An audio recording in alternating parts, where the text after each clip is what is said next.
The stage driver didn't look at her when he said the ranch was still 3 miles off, and Grace Holloway knew it was because he pitied her.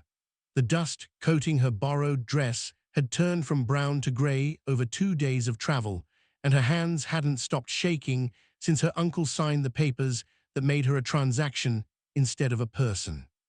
She pressed her palms flat against her thighs and watched the Montana hills roll past, trying not to think about the word the lawyer had used, compensation. Her uncle owed money. She was the payment. The town of Briscoeville had disappeared an hour ago, swallowed by prairie grass and the kind of silence that made a person feel like the only living thing for miles. Grace had grown up in Philadelphia, where the buildings pressed close and voices echoed off brick, where you were never truly alone even in your own head. Out here, the sky stretched so wide it made her chest ache. The mountains in the distance looked blue and sharp, like something painted by an artist who'd never seen real mountains before. She wanted to hate it. She tried to hate it. But something about the emptiness felt like breathing room. The ranch appeared over a low rise, a weathered 2-story house with a sagging porch, a barn that leaned slightly to the left, and a collection of outbuildings scattered like dice. Chickens pecked at the dirt near a water trough. A single horse stood in the corral, tail swishing at flies. Grace's stomach twisted. This was supposed to be her home now, at least until the debt was settled. 5 years, the contract said. 5 years of housekeeping and cooking, and whatever else a desperate rancher needed from a woman he'd bought like livestock. The stage rolled to a stop, wheels creaking. The driver climbed down and pulled her single trunk from the back without a word, setting it in the dirt with a thud that made her jump. He tipped his hat, barely, and drove off before she could even say thank you. She stood there, alone, staring at the house. The front door opened. The man who stepped out was tall and lean, wearing a faded shirt with the sleeves rolled to his elbows and trousers that had seen better years. His face was weathered, lines carved deep around his eyes and mouth, and his hair was dark except for the gray creeping in at his temples. He looked older than she'd expected, maybe 40, maybe more. He didn't smile, didn't frown either.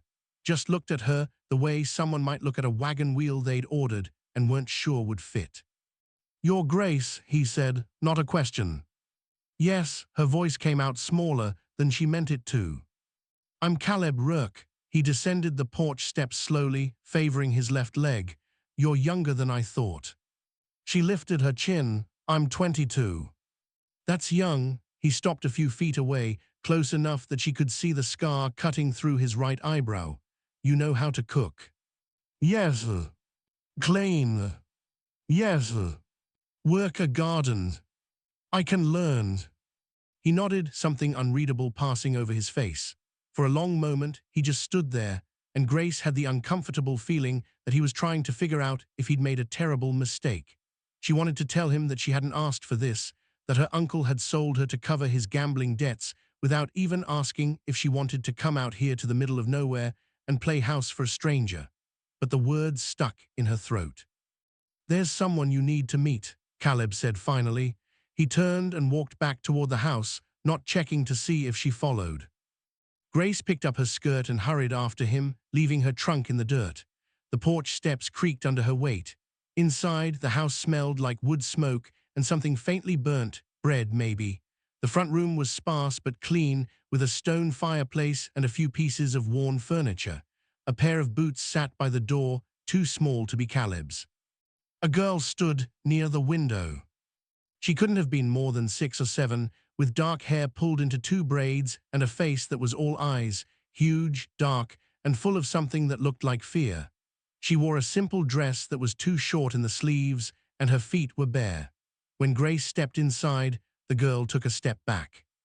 "This is Lily," Caleb said. His voice softened when he said the name just a little. "My daughter." Grace's breath caught.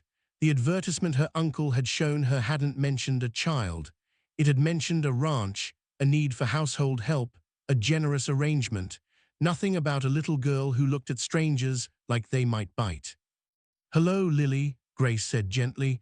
She crouched down, trying to make herself less tall, less threatening. "I'm Grace. I'm going to be staying here for a while." Lily didn't answer. She looked up at her father. "It's all right," Caleb told her. "She's here to help." The girl's expression didn't change. After a moment, she turned and ran, her bare feet slapping against the wooden floor as she disappeared down a hallway. Grace stood slowly, her knees protesting. "She doesn't talk." "Not much." Caleb rubbed the back of his neck, and for the first time he looked uncomfortable. "Her mother died 2 years ago, fever. Lily hasn't been the same since." Something hard and painful lodged itself in Grace's chest. She thought about her own mother, dead since Grace was 12, and how the world had felt too loud and too bright for months afterward. "I'm sorry." "Yeah," he didn't look at her. "I'll show you to your room. You can settle in, supper's at 6. Her room was small and plain, a single bed with a quilt that had seen better days, a dresser with a cracked mirror, and a window that looked out over the side yard. Grace sat on the bed and felt the springs protest under her weight. Through the thin walls, she could hear footsteps, a door closing, the faint murmur of Caleb's voice talking to someone. Lily, probably. She pressed her hands to her face and tried not to cry. She'd known it would be hard. She'd known she was stepping into a life she hadn't chosen, with people who didn't want her. But knowing something and living, it were two different animals. The first week was a blur of learning and failing. The stove was temperamental, spitting smoke if she didn't adjust the flue just right. The chickens were mean, pecking at her hands when she reached for eggs. The well pump took all her strength to work, and by the end of the first day, her palms were covered in blisters. Caleb didn't yell or criticize, which was almost worse. He just watched her struggle with that same unreadable expression, then quietly fixed whatever she'd broken. Lily was a ghost. She drifted through the house like something that didn't quite belong to the world, never speaking, never smiling. Grace tried everything, baking cookies, reading stories, asking gentle questions, but the girl just stared at her with those enormous eyes and said nothing. On the 8th day, Grace burned the biscuits. She hadn't meant to. She'd been trying to get the oven temperature right, checking on them every few minutes, but something had gone wrong, and by the time she pulled them out, they were black on the bottom and hard as stones. She stood at the counter, staring at them, feeling tears prick at her eyes. "They're ruined," she whispered. "They're biscuits," Caleb said from the doorway. "We've got flour, you'll make more." She turned to look at him. He was leaning against the frame, arms crossed, and his face wasn't angry, just tired. "I'm sorry, I'm trying, I know you're trying." He pushed off the frame and walked over, picking up one of the burnt biscuits and turning it over in his hand. "My wife used to burn things all the time when we first got married," said the stove had a personal grudge against her. It was the first time he'd mentioned his wife directly. Grace wiped at her eyes with the back of her hand. What was her name? "Caroline." He set the biscuit down. She was stubborn, wouldn't quit until she figured something out. Took her 3 months to get bread right. "Did she?" Grace's voice was barely a whisper. "Best bread in the county." He almost smiled, almost, then the expression faded. "You'll get there, just takes time." He left before she could respond, his boots heavy on the floor. Grace looked down at the ruined biscuits and felt something shift in her chest, not quite hope, but close. That night she found Lily sitting on the porch steps, watching the sunset paint the sky orange and pink. Grace sat down beside her, not too close, and for a long time neither of them spoke. "Your father told me about your mother," Grace said finally. "I lost my mother too, when I was young." Lily didn't move. "I know it's not the same," Grace continued. "Nothing's the same for anyone, but I remember feeling like the world was too big and I was too small, and nothing would ever feel right again." The girl turned her head just slightly, not looking at Grace, but not looking away anymore either.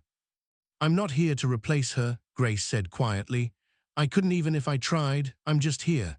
And if you ever want to talk, or if you just want someone to sit with you, I'll be here, all right." For a moment, nothing happened. Then Lily's hand moved, small fingers reaching out to touch the fabric of Grace's skirt, not grabbing, just touching, like she needed to make sure Grace was real. Grace's throat tightened. She didn't move, didn't speak, just let the girl's fingers rest against her dress, while the sun sank below the horizon and the first stars appeared overhead. The next morning, she found a drawing on the kitchen table, a stick figure woman in a dress, standing next to a smaller stick figure. The lines were wobbly and uncertain, but when Grace looked up, Lily was watching her from the hallway. Grace smiled. "Is this me?" Lily nodded. "It's beautiful," Grace said, and meant it. The days began to take on a rhythm. Grace learned to read the stove's moods, to handle the chickens without getting pecked, to pump water without tearing her hands open. Caleb worked from dawn until dusk, mending fences and tending livestock, coming in at mealtimes with dirt under his nails and exhaustion in his eyes. He didn't talk much, but Grace noticed small things: the way he always checked to make sure Lily had eaten, the way he left his boots outside so he wouldn't track mud through the house, the way he sometimes stood at the window and stared out at the hills like he was looking for something he'd lost. She found herself watching him too, though she tried not to. There was something about the way he moved, careful and deliberate, like a man who'd learned to live with pain. She learned that his leg had been broken by a horse years ago and never set properly. She learned that he'd built this ranch with his wife from nothing, that they'd come west looking for a fresh start. She learned that he hadn't wanted to send for a housekeeper at all, but the ranch was too much for one person, and Lily needed more than he could give on his own. "I'm not good at this," he told her one evening. They were sitting on the porch after supper, watching Lily chase fireflies in the yard. "Being a father without a mother around, I don't know what she needs." Grace watched the little girl run, her braids flying behind her. "I think you're doing better than you realize." "She doesn't talk." "She's talking more." It was true. Lily had started saying small things: asterisk yes, asterisk no, asterisk thank you, asterisk. Little words that felt like victories. Caleb was quiet for a long moment. "She likes you." "I like her too." He glanced at her, something uncertain in his eyes. "I didn't know what to expect when you came. Didn't know if you'd stay, even. Most people don't last out here." Grace looked down at her hands, at the calluses forming on her palms. "I didn't have anywhere else to go." "That's not the same as wanting to be here." "No," she admitted, "but maybe it's enough." When she looked up, he was still watching her, and the expression on his face was different, softer, maybe. Like he was seeing her for the first time, not as the woman his brother-in-law had sent to settle a debt, but as someone real. "Yeah," he said quietly, "maybe it is." The turning point came on a Tuesday. Grace was hanging laundry on the line behind the house when she heard Lily scream. The sound cut through the afternoon like a knife, high and terrified, and Grace dropped the wet sheet she was holding and ran. She found Lily near the barn, backed against the wall, face white with terror. A rattlesnake coiled in the dirt a few feet away, tail buzzing, head raised. Grace's blood turned to ice. She didn't think. She grabbed a shovel leaning against the barn wall and swung it down as hard as she could, catching the snake just behind the head. It thrashed once, twice, then went still. She hit it again to be sure, then dropped the shovel and fell to her knees in front of Lily. "Are you hurt?" Her hands were shaking so badly she could barely touch the girl. "Did it bite you?" Lily shook her head, tears streaming down her face. Then she threw her arms around Grace's neck and held on like she was drowning. Grace clutched her tight, heart hammering. You're all right, I've got you." Caleb came running from the far pasture, shirt soaked with sweat, eyes wild. "What happened?" "Snake," Grace managed. She was still holding Lily, still kneeling in the dirt. "It's dead, she's not hurt." He dropped to his knees beside them, hands reaching for his daughter. "Lily, sweetheart." But Lily didn't let go of Grace. She buried her face in Grace's shoulder and cried, and Grace held her and rocked her and felt something inside her chest crack wide open. Caleb's face did something complicated. He reached out and put his hand on Grace's shoulder, just for a moment. Then stood and picked up the dead snake with the shovel. "I'll get rid of this, you take her inside." Grace carried Lily into the house, even though the girl was getting too big to be carried. She sat on the sofa with Lily in her lap and stroked her hair and murmured nonsense until the crying stopped. When Caleb came in, he found them like that, Grace holding his daughter, Lily's arms wrapped around her neck. "Thank you," he said. His voice was rough. Grace looked up at him. "I didn't even think, I just moved." "That's what a mother does." He said it quietly, but it hit Grace like a fist to the stomach. Caroline would have done the same thing. Lily lifted her head. Her eyes were red and swollen, but when she looked at Grace, there was something new in her expression, something that looked like trust. "Can Miss Grace read to me?" she asked. Her voice was small and scratchy from crying, but it was a whole sentence, the most Grace had ever heard her say at once. Caleb's throat worked. "Of course she can." That night, Grace read to Lily until the girl fell asleep in her lap, head heavy against Grace's chest. She carried her to bed and tucked her in, brushing dark hair back from her forehead. When she turned to leave, Caleb was standing in the doorway. "She's never asked for me like that," he said, "not since Caroline died." Grace stepped into the hallway and closed the door softly behind her. "She loves you, you know that." "I know, but it's different." He leaned against the wall, and the exhaustion in his face made him look 10 years older. "I can give her a roof and food and all the practical things, but what she needs, what she's been needing, I didn't know how to give her that." Grace's chest felt too tight. "Caleb, I brought you here to settle a debt," he said, "because I needed help and I didn't have another choice, but you've become more than that. To her, too." He stopped, jaw working. "To me." The words hung in the air between them. Grace's heart was beating too fast. She thought about the contract, about the 5 years she owed, about the fact that she was here because her uncle had sold her. But she also thought about Lily's arms around her neck, about the way Caleb looked at her sometimes when he thought she wasn't watching, about the way this ranch had started to feel less like a prison and more like something that might be home. "I didn't want to come here," she said, "but I'm glad I did." He pushed off the wall and took a step closer. He was so tall she had to tilt her head back to look at him. "If you wanted to leave, I wouldn't stop you.